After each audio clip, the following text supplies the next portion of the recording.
நமக்கு சம்பளம் வருது அல்லது நம்ம முதலீடு போட்டிருக்கோம் அப்படின்னு பார்க்காம அந்த இடத்த குடும்பம் மாதிரி பார்க்கக்கூடிய ஒரு குணாதிசயம். 4ஆம் இடத்துல தான் அடிக்கடி ஐயா புலிப்பாணி ஐயாவுடைய பாடல்களை நம்ம சொல்கிறோம். வித்தை வாகனம் வீடு பஞ்சு சுகம் மெத்தை எண்ணெய் மிகு சுகம் 4 தான் 10 பாதி பழைய சீமான இந்திரங்கிறார். மெத்த அன்னையா இந்த அன்பை ஒருத்தர்கிட்ட ரொம்ப ஆழமாக கொடுக்குறேன் அப்படின்ற பேரில் அதை அதிகப்படுத்திக்கிட்டே போய் ஒரு கட்டத்தில் அந்த ஆழத்தில்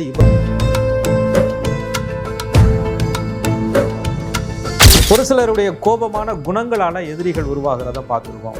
ஒருத்தர் மேலே அதீதமான அக்கறையையும் அன்பையும் கொடுத்துட்டு அவங்கனால எதிரிகள், அதாவது நம்ம அன்பு காட்டின ஒருத்தர், நம்ம வளர்த்த ஒருத்தர், நம்மனால வளர்க்கப்பட்ட ஒருத்தர் நமக்கு ஏன் எதிரியா மாறினாங்க?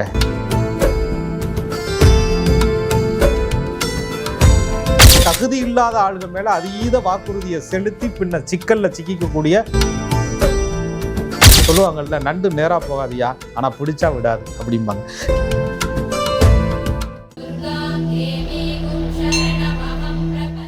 அன்பான நேயர்களுக்கு வணக்கம். ஒவ்வொரு ராசிக்காரர்களும் வாழ்க்கையில எதிரிகளை எந்த சூழல்ல எதிர்கொள்றீங்க, அதே மாதிரி இதுல இருந்து வெளியில வருவதற்கான வழிமுறைகள் என்ன அப்படிங்கிறத தொடர்ச்சியா பேசிட்டு இருக்கோம்.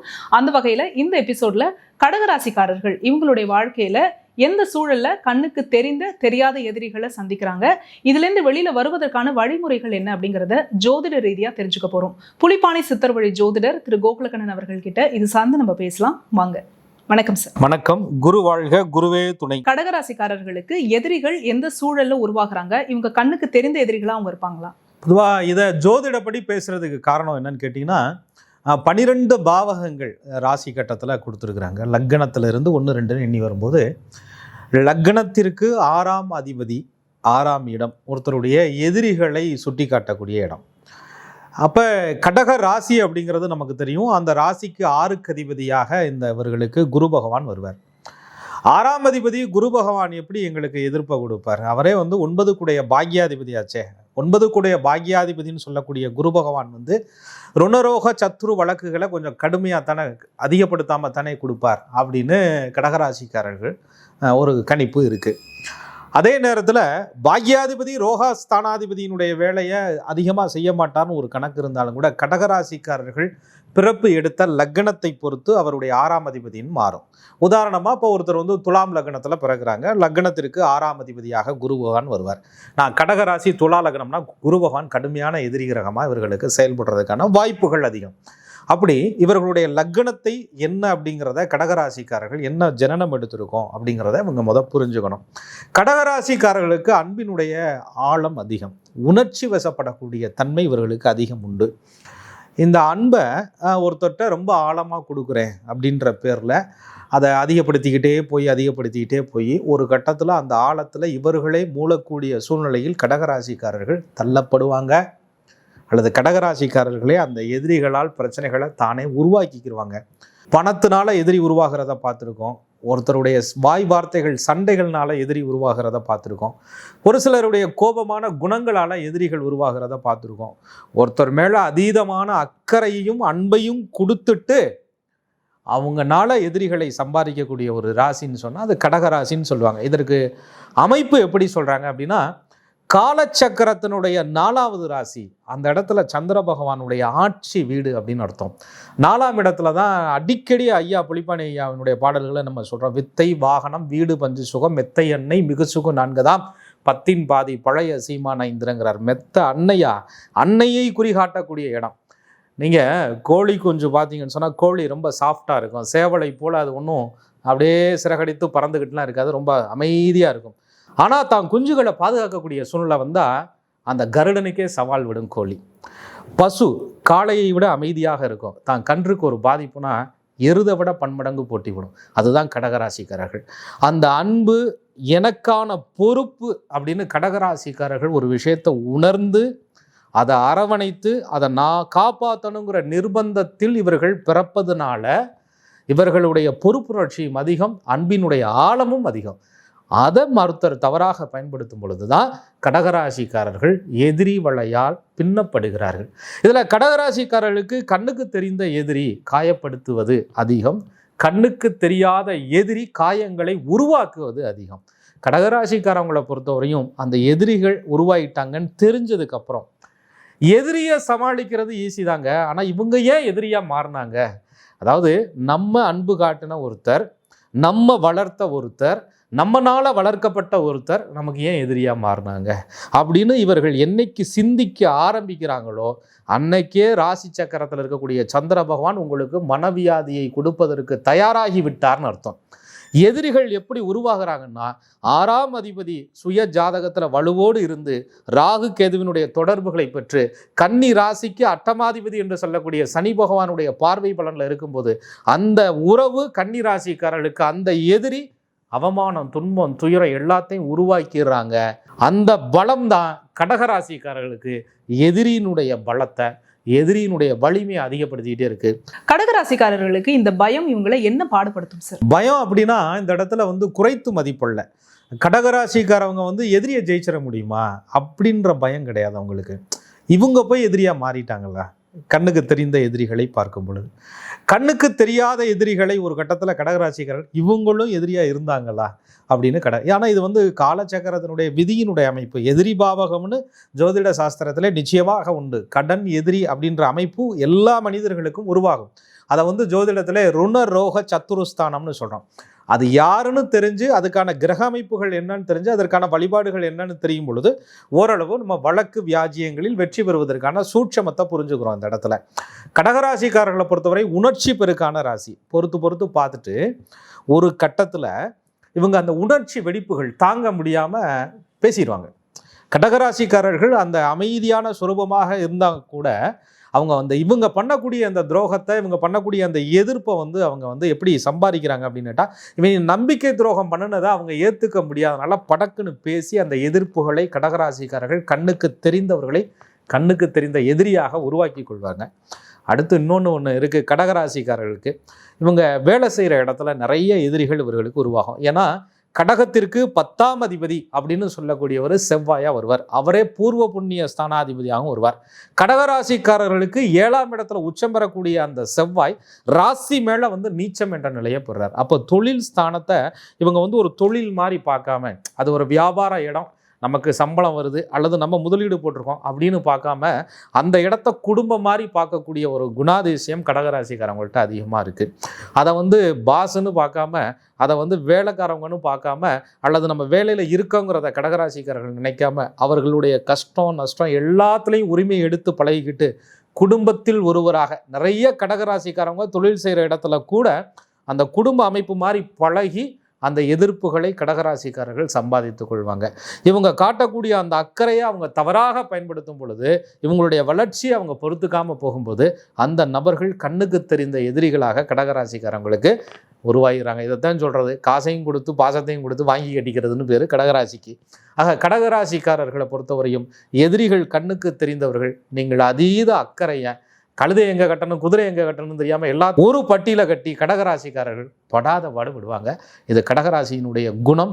அதை அவங்க நினைச்சாலும் மாற்றிக்க முடியாது.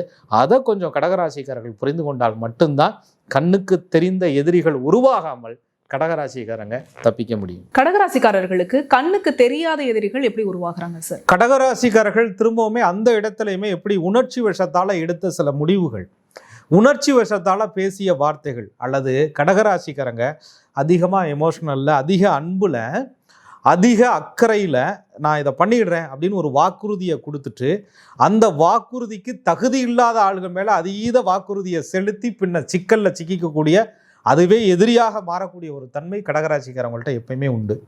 என்ன காரணம் அப்படின்னு கேட்டிங்கன்னா, 6க்கு அதிபதியான குரு பகவானுடைய நட்சத்திரங்கள் இருக்கக்கூடிய இடம் கடகராசிக்காரர்கள் கவனிக்க வேண்டிய இடம்.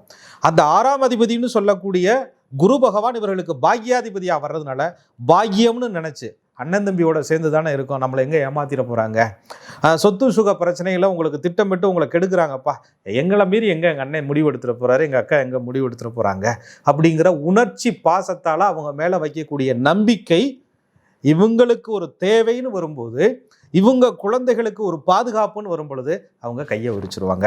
இவங்க அதை எதிர்த்து கேட்கும்போது, எதிர்த்த கூட கடகராசிக்காரர்களுக்கு கொஞ்சம் கம்மி தாங்க.